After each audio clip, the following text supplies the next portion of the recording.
Hello students, this is the conclude part of the area under the curve. Class 12 maths. It means find the area under the curve. तो कल मैंने एक formula बताया था. It means यदि आपका कोई भी कर्व है, यदि ये कर्व है तो draw the perpendicular from the end points. This is x equal to a and this is x equal to b and the curve y equal to fx. It means हमें इस reason का area निकालना है तो हम simply integrate करेंगे. Integrate from a to b y dx. By chance ये area नीचे होता तो हम लेते या तो माइनस वाई डी एक्स या मॉड लेंगे. बाई चांस ये एरिया आपका हमने ड्रॉ किए एक्स एक्सिस पर परपेंडिकुलर. यदि परपेंडिकुलर वाई एक्सिस होते तो अंदर लेते हैं a to b x d y. तो ये पार्ट मैंने कल आपको करा दिया था. इसी पर बेस्ड क्वेश्चन देखिए आप. Take the question. Find the area. Find the area of the reason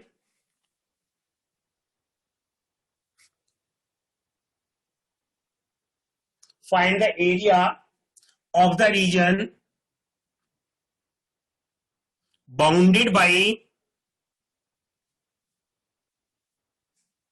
the curve y equal to x square and the lines x equal to 1 and x equal to 4 and x axis.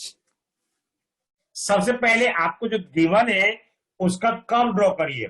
सबसे पहले क्या दे रखा है? Curve दे रखा है y equal to x square. क्या represent करता है? y equal to x square represent a parabola. y equal to y square equal to x बताइए. y square x represent a parabola with vertex 0 0. आपको ये लिख देंगे तो ज्यादा बेटर है. y square equal to x represent a parabola. It means ये हमारा y square equal to x आ गया with vertex 0 0. x equal to 1 is a straight line parallel to y axis. X equal to 1 represent a straight line parallel to y axis. X equal to 4 again it's a straight line parallel to y axis. यानी आपको जो curve दे रखे थे उन सबके graph तो draw हो गए. अब आपको शेडिंग करनी है. शेडिंग पार्ट कौन सा पार्ट आपको निकालना है? यानी आपको निकालना है बाउंडेड बाई किस किस के? Parabola x equal to 1, x equal to 4 और x एक्सिस के बीच का जो पार्ट है, इन बिटवीन जो पार्ट है वो हमें निकालना है. यानी x equal to 1, y square equal to x, x equal to 4, x axis. It means हमें ये एरिया निकालना है. अब कुछ बच्चों के माइंड में आ रहा होगा कि ये एरिया तो नीचे वाले भी यही है. भाई ये भी तो इन्हीं के बीच में आ रहा है. आप नीचे वाला भी कर सकते हैं, कोई गलत नहीं है, वो भी ठीक है. ऊपर वाला भी ठीक है. बट हम जनरली पॉजिटिव वाला लेते हैं, नेगेटिव वाला नहीं लेते. और वैसे भी हमें पता है this parabola is symmetrical about x axis. जितना है जैसा ऊपर है ऐसा ही आपका नीचे है. इसका मतलब दोनों एरिया दोनों की वैल्यू सेम है तो कोई फर्क नहीं पड़ेगा. तो हमें सिंपल ऊपर का निकालेंगे. नीचे में आप नीचे निकाल दिए, कोई दिक्कत नहीं, हम वोट डालना पड़ेगा. इट मीन्स हमें इसको निकालने के लिए मुझे यहां पता है एक्स की वैल्यू 1 है, यहां पता है एक्स की वैल्यू 4 है. ये A B C and D. तो बेटे रिक्वायर्ड एरिया क्या हुआ?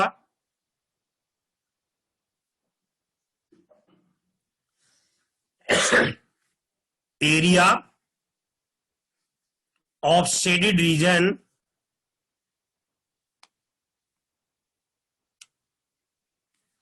A B C D A, यानी हम ये पार्ट निकाल। अब इसमें ध्यान से देखिए, यानी जो कर्व है, यानी ये कर्व है, इस कर्व के एंड पॉइंट से परपेंडिकुलर ड्रॉ ऑलरेडी हो रहे हैं। ये x इक्वल टू 1 है, x इक्वल टू 4 है। इसका मतलब क्या हुआ, यानी मैं 1 से 4 तक इस कर्व को इंडिकेट करूंगा। It mean then this equal to 1 to 4 y dx, 1 to 4 y dx. But the question is, what is the value of y? What is the value of y in this curve? Curve में y की value क्या है? It mean then this equal to 1 to 4 root x into dx। क्यों, हमारे जो curve है y इसके equal to x है, तो y की वैल्यू क्या आएगी? Root x। It mean simply integrate root x का integration x power 3/2 upon 3/2 from 1 to 4, then that is 2/3, 4 power 3/2 minus 1 power 3/2, put upper limit minus lower limit, then that is 2/3 into 4 power 3/2 क्या होगा? 4 means होगा, 4 को आप लिख सकते हो 2 power 2, whole power 3/2, 2 से 2 कैंसिल हो गया, तो 2 पावर 3, 2 पावर 3 मीन्स 8 माइनस 1, तो आंसर इज 8 माइनस 1 7 आ गया, 8 माइनस 1 7 आ गया, 7 into 2 14/3 square units, 14/3 square units. It means this is the area under the curve. इसी टाइप का बिल्कुल सिमिलर क्वेश्चन, मैं एक क्वेश्चन और लेता हूं, बिल्कुल सिमिलर क्वेश्चन देखिए अब। नेक्स्ट सर दिखाना है बार पीछे का। Find the area, find the area of the region bounded by y square equal to 9x, x equal to 2, x equal to 4 and x axis। बिल्कुल कोई चेंज नहीं है, सब कुछ वही है। इसमें जो कर्व बदल दिया है, लाइन बदल दी है, सेम क्वेश्चन है। बट मैं इसी फर्स्ट क्वेश्चन में ही, अभी जो मैंने कराया है, इसी क्वेश्चन में एक चीज माइंड में रखिए, बाई चांस ये एक्स एक्सिस नहीं होता, इस क्वेश्चन में यदि ये एक्स एक्सिस नहीं होता तो क्या सेम कर्व बनता, सेम इक्वेशन बनती, सेम ही निकलता? इसमें चेंज क्या आएगा ये देखिए पहले आप।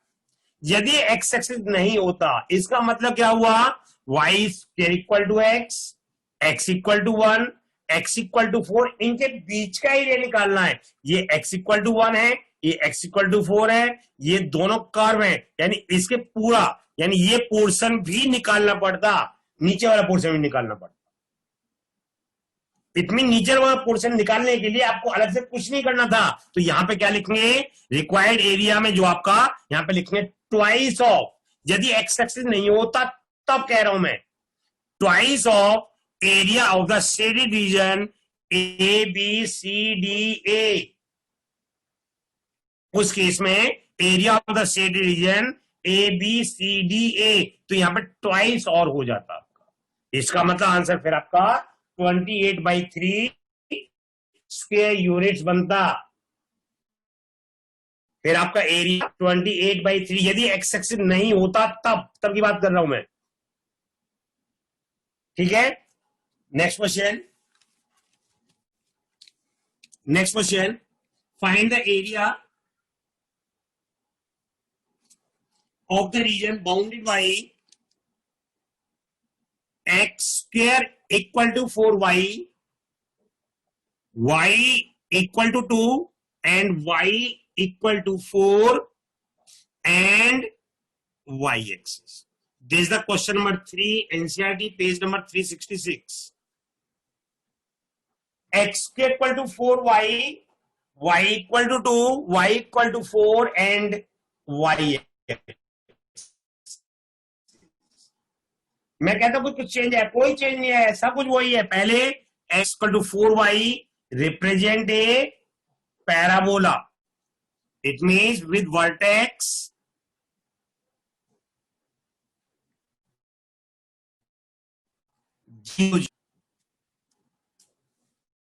ये कर्व हो गया x square y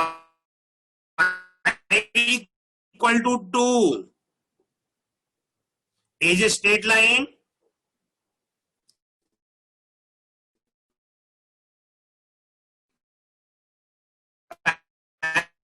parallel to x axis, parallel to x axis. It means this is the y equal to 4.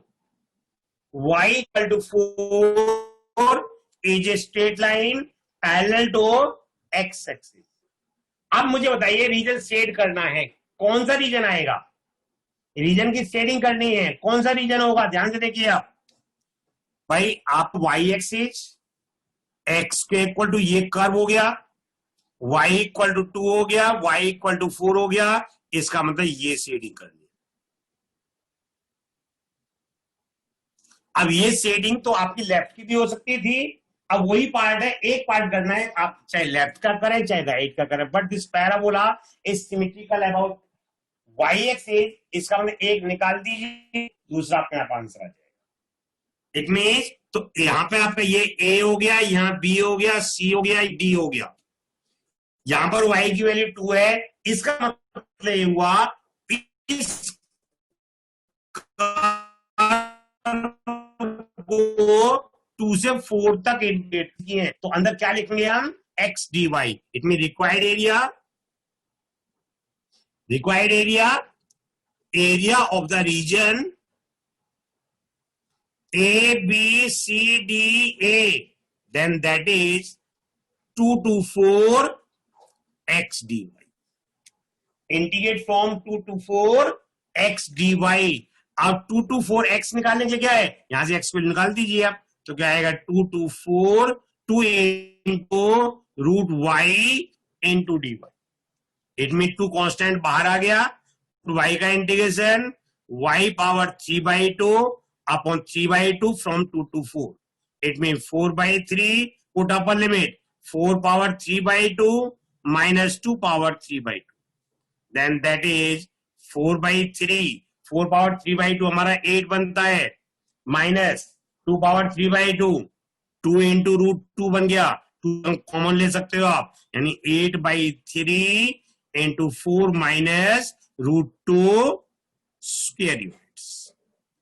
It means 8/3 into 4 minus root 2 square units.